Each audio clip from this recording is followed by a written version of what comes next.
как должна строиться татарская семья или семья вообще.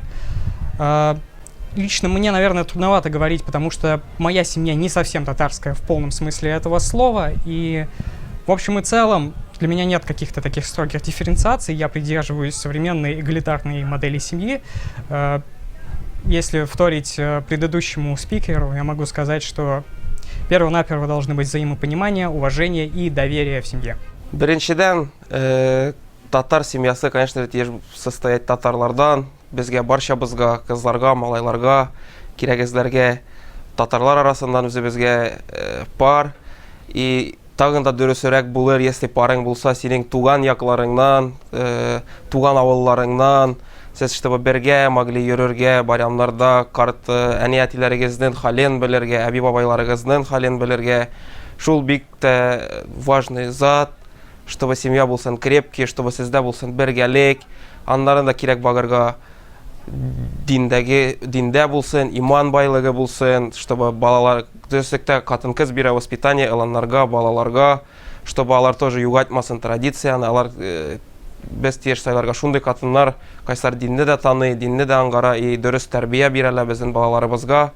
Шундый шай булса, семья булыр бик крепкий и бик дөрес. Чтобы построить правильную, в идеальную татарскую семью, конечно, как в любой семье, должно быть взаимопонимание. Люди должны уметь каждый раз идти на компромиссы, помнить о своих родных традициях и передавать их из поколения в поколение, когда будут в будущем дети. И очень здорово, когда именно татары пытаются сохранить свою такую татарскую ячейку и находят свою вторую половинку из своего татарского, скажем так, общества.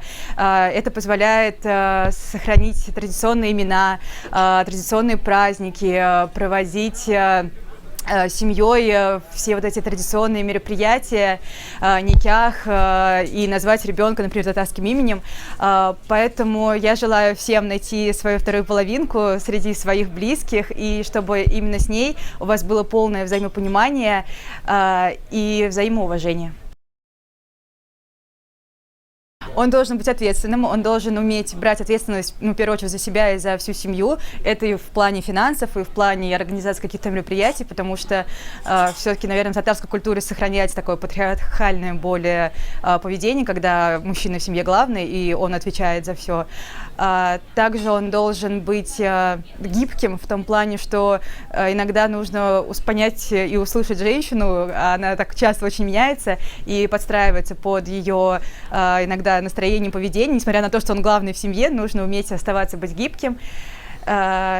И целеустремленность. Я думаю, у любого мужчины должно быть желание расти, развиваться. А татарская женщина, это всегда говорят, что это идеальная жена, которая сможет создать ему домашний очаг и помогать ему вдохновлять еще больше к развитию. Для успешного построения брака в татарской семье, в принципе, наверное, как и в любой другой семье, важно взаимопонимание двух людей. Также важно общее отношение к культурным ценностям, к традициям, чтобы были такие мостики, которые объединяют двух людей для успешного и такого брака, в котором есть взаимопонимание и в котором возможна любовь. Да, вот так вот. Siz matur kızlar hiç ayaktasız.